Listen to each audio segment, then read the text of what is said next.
Shalom, selamat pagi saudaraku yang terkasih dalam Tuhan kita Yesus Kristus. Senang sekali pagi hari ini kita bisa bertemu kembali.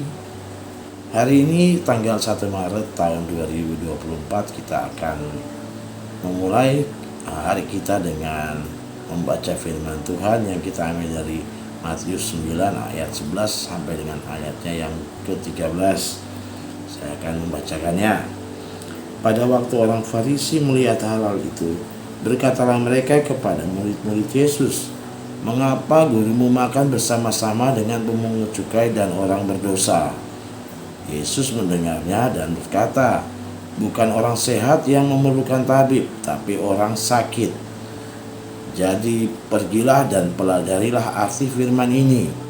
Yang ku kehendaki ialah belas kasihan dan bukan persembahan, karena Aku datang bukan untuk memanggil orang benar, melainkan orang berdosa."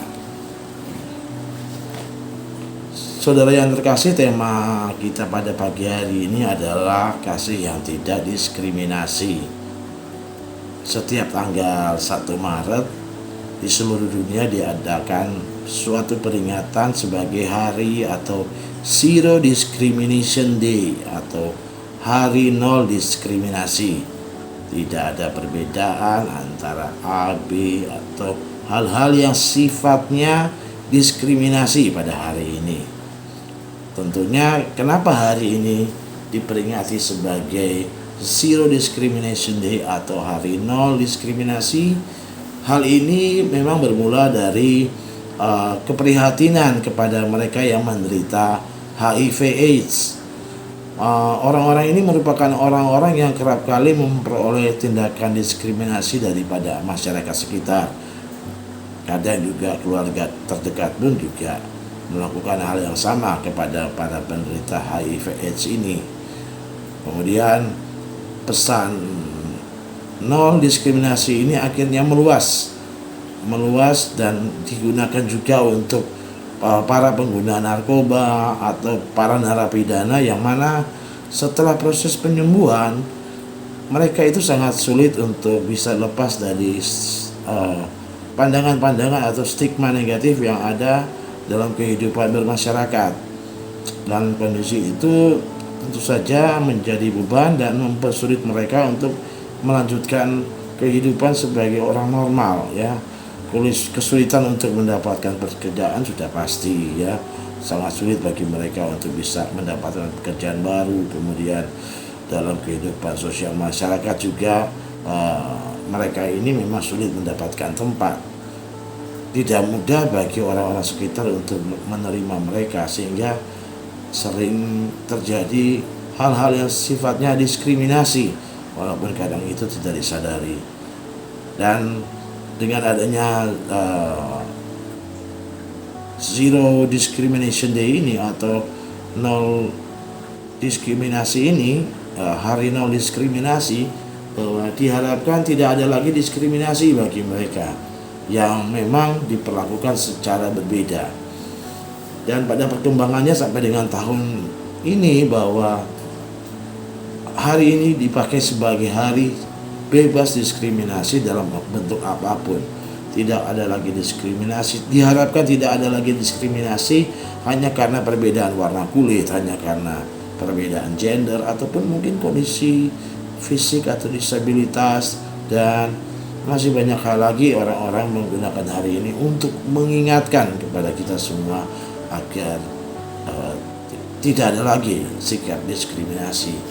Tentunya hal ini dalam keimanan kita seperti yang kita baca tadi, bahwa Yesus telah menunjukkan sikap anti diskriminasi atau tidak melakukan tindakan yang sifatnya membeda-bedakan.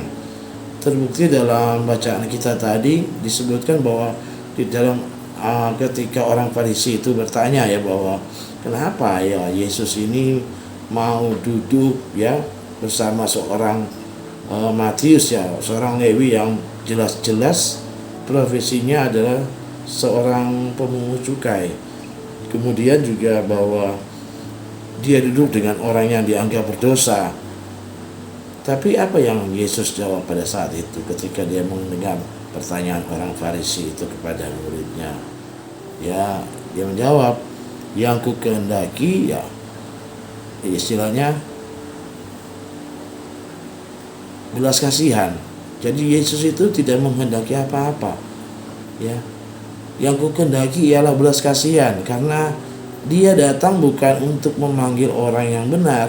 Yesus datang bukan untuk memanggil orang yang melakukan hal-hal yang benar, melainkan untuk orang-orang yang berdosa. Dan sebagai salah satu konsekuensinya, dia harus datang kepada mereka tanpa bisa membedakan, tanpa bisa melakukan tindakan diskriminasi, karena itu bukan Yesus. Karena itu bukan hal yang diinginkan Yesus dalam kehidupan ini. Ayat 13 jelas dikatakan, 12 ayat 13, bukan orang sehat yang memerlukan tabib, tetapi orang sakit. Jadi pergilah dan pelajarilah arti firman ini. Yang kuhendaki ialah belas kasihan dan bukan persembahan, karena aku datang bukan untuk memanggil orang benar, melainkan untuk memanggil orang berdosa. Ketika seorang Lewi ketika Matius yang seorang Lewi dianggap berdosa, Yesus datang kepada dia. Ya.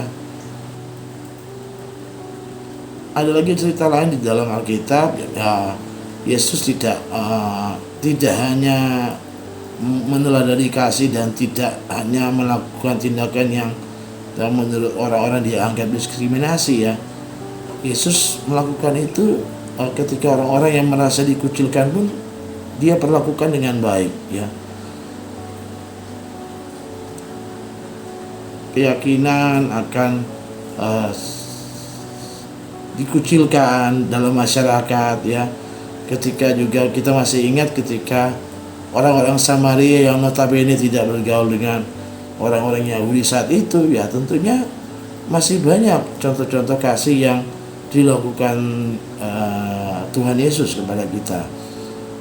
Yesus mengajarkan kita bahwa kasih kita kepada sesama semestinya juga meneladani luas dan tertuju pada atau ajakan kepada bagaimana kasih Allah itu sendiri. Kasih yang tidak diskriminasi. Allah tidak pernah mengecualikan siapapun untuk dikasihi, diperhatikan dan dipedulikan.